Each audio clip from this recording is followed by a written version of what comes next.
दोस्तों, किसी ने क्या खूब कहा है, शाखें रहीं तो पत्ते भी आएंगे, शाखें रहीं तो पत्ते भी आएंगे, ये दिन बुरे हैं तो दिन अच्छे भी आएंगे। तो दोस्तों, स्वागत है आपका राम मान जी के चैनल पर। तो दोस्तों, जैसा कि आपको पता है, हमारी पॉलिटी क्लास स्टार्ट हो चुकी है और हमने पिछली वीडियो में पॉलिटी को 2 भागों में बांटा था कि हमको कैसे पॉलिटी को पढ़ना है। तो दोस्तों, आज हम पॉलिटी पर डीपली से चर्चा करेंगे कि हमको क्या क्या पढ़ना है और कैसे पढ़ना है। जैसा कि मैंने आपको पिछली वीडियो में बताया है, किसी भी टॉपिक को या किसी भी सब्जेक्ट को स्टार्ट करने से पहले उसके सिलेबस के बारे में जानना बहुत ज़रूरी है कि हमको क्या पढ़ना चाहिए, क्या नहीं पढ़ना चाहिए। जैसा कि मैंने आपको पिछली वीडियो में यही बताया है कि आधी से ज़्यादा चीज़ें हमारी उधर क्लियर हो जाती हैं सिलेबस में कि हमको क्या पढ़ना है, क्या नहीं। तो चलिए सिलेबस को स्टार्ट करते हैं, देखते हैं हमको क्या पढ़ना है। तो दोस्तों, सबसे पहले चलते हुए जो पॉलिटी में हमको पढ़ना है वो प्रस्तावना यानी प्रेमबल को पढ़ना है। तो देखते हैं। तो दोस्तों, सबसे पहले जो हमको पढ़ना है प्रस्तावना यानी कि प्रेमबल को पढ़ना है। उसके बाद चलते हुए हम संविधान की विशेषताएं पढ़ेंगे। दोस्तों, संविधान की विशेषता में हम भाग यानी कि पार्ट पढ़ेंगे, उसमें शेड्यूल यानी कि अनुसूचियां और सोर्स यानी कि इसके स्रोत पढ़ेंगे। दोस्तों, मैं आपको इधर बताता हूं, वैसे मैं आगे इसको डीपली भी बताऊंगा। संविधान को पार्ट यानी कि भाग में बांटा गया है और इसके जो भाग हैं उनको अनुच्छेद यानी कि आर्टिकल में बांटा गया है।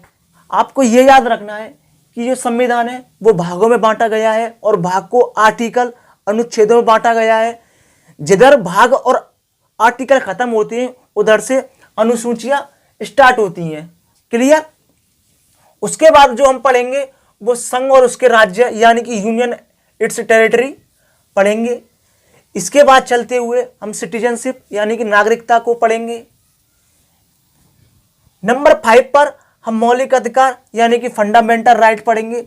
ये एग्जाम की दृष्टि से काफ़ी ज़्यादा मोस्ट है और हर एक एग्जाम में आपको इससे 1-2 क्वेश्चन जरूर मिलेंगे। नेक्स्ट चलते हुए हम राज्य के नीति निर्देशक तत्वों को पढ़ेंगे। फिर उसके बाद जो हमको पढ़ना है वो मौलिक कर्तव्यों को पढ़ेंगे। उसके बाद हम संवैधानिक विकास यानी कि कॉन्स्टिट्यूशन डेवलपमेंट को पढ़ेंगे। उसके बाद हम संविधान सभा यानी कॉन्स्टिट्यूशन असेंबली पढ़ेंगे।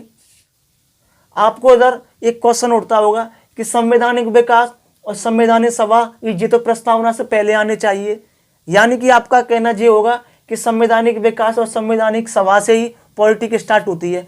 लेकिन दोस्तों, ऐसा नहीं है। संवैधानिक सभा और संवैधानिक विकास है वो खासकर हिस्ट्री का टॉपिक है, ये हिस्ट्री में टॉपिक आता है।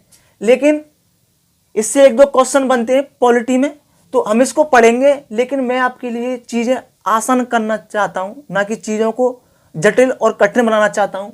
तो जैसे मैं कहता हूँ ऐसे पढ़िए।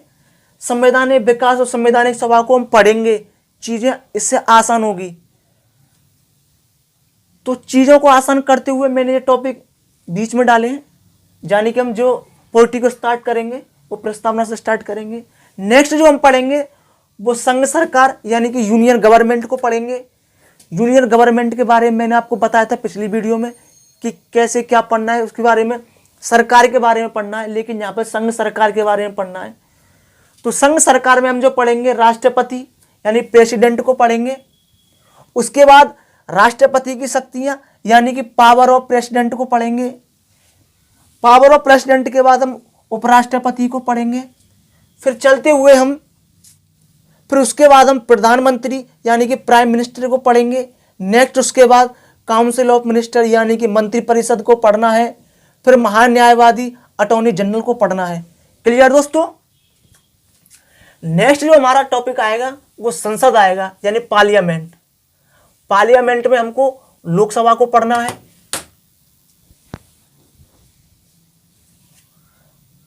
उसके बाद हमको राज्यसभा पढ़ना है।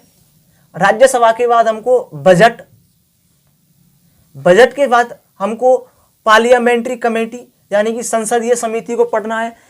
संसदीय समिति में लोक लेखा समिति वगैरह आती हैं, तो हम इनको क्लियर करते हुए नेक्स्ट जो हमको पढ़ना है वो संसदीय प्रक्रिया पढ़नी है। संसदीय प्रक्रिया में जैसा कि आपको पता होगा, आपने भी पढ़ा होगा, इसमें शून्यकाल, प्रश्नकाल, ध्यानाकर्षण प्रस्ताव आता है। क्लियर?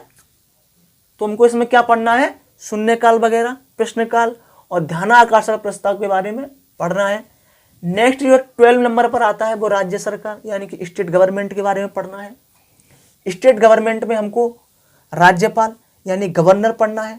उसके बाद सीएम यानी कि चीफ मिनिस्टर, मुख्यमंत्री को पढ़ना है। नेक्स्ट चलते हुए हमको राज्य सरकार की मंत्रिपरिषद यानी कि council of minister of state government के बारे में पढ़ना है। तो नेक्स्ट चलते हुए हम इसमें राज्य सरकार की मंत्रिपरिषद के बाद हमको विधानसभा पढ़ना है। उसके बाद हमको विधान परिषद यानी कि लेजिस्लेटिव काउंसिल पढ़ना है। इसके बाद चलते हुए हमको न्यायालय यानी कि जुडिशियल को पढ़ना है। इसमें हमको supreme court, high court, district court और अदर कोर्ट को पढ़ना है। दोस्तों, supreme court, high court, district court और अदर कोर्ट में इसलिए कह रहा हूं क्योंकि इसमें हमको ग्राम न्यायालय, लोक न्यायालय और परिवार न्यायालय के बारे में पढ़ना है। क्लियर? नेक्स्ट चलते हुए हम जो पढ़ेंगे वो संघ शासित प्रदेश पढ़ेंगे। संघ शासित प्रदेश के बाद हम जम्मू कश्मीर के बारे में, जम्मू कश्मीर में जो न्यू अपडेट हुआ है, 370 खत्म हुआ है, जो जो उसमें हमको पढ़ना है न्यू अपडेट है वो हम सभी क्लियर करके चलेंगे।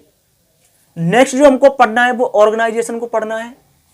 ऑर्गेनाइजेशन में जो सबसे पहले हमको पढ़ना है वो संवैधानिक संस्था के बारे में पढ़ना है। क्लियर दोस्तों? तो संवैधानिक संस्था में जो हमको पढ़ना है वो कैग के बारे में पढ़ना है। कैग के बाद यूपीएससी, एसपीएससी और संघ लोक सेवा आयोग, राज्य लोक सेवा आयोग, इलेक्शन कमीशन, वित्तीय आयोग, ऐसी संवैधानिक संस्थाओं के बारे में हमको पढ़ना है। क्लियर? नेक्स्ट जो हमको पढ़ना है वो वैधानिक संस्था पढ़ना है। वैधानिक संस्था में केंद्रीय सूचना आयोग, मानव अधिकार आयोग, राष्ट्रीय मानव आयोग और राज्य मानव आयोग और महिला आयोग के बारे में पढ़ना है। क्लियर? इसी में भी आरबीआई, नाबार्ड, ट्राई और एडा के बारे में पढ़ना है। क्लियर?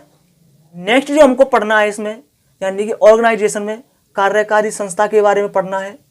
कार्यकारी संस्था यानी कि एग्जीक्यूटिव बॉडी, इसमें हमको सीबीआई के बारे में पढ़ना है। नेक्स्ट जो पढ़ना है सीबीआई के बाद नीति आयोग को पढ़ना है। नीति आयोग के बाद राष्ट्रीय विकास परिषद और एसएससी, ऐसी कई कार्यकारी संस्थाओं को पढ़ना है।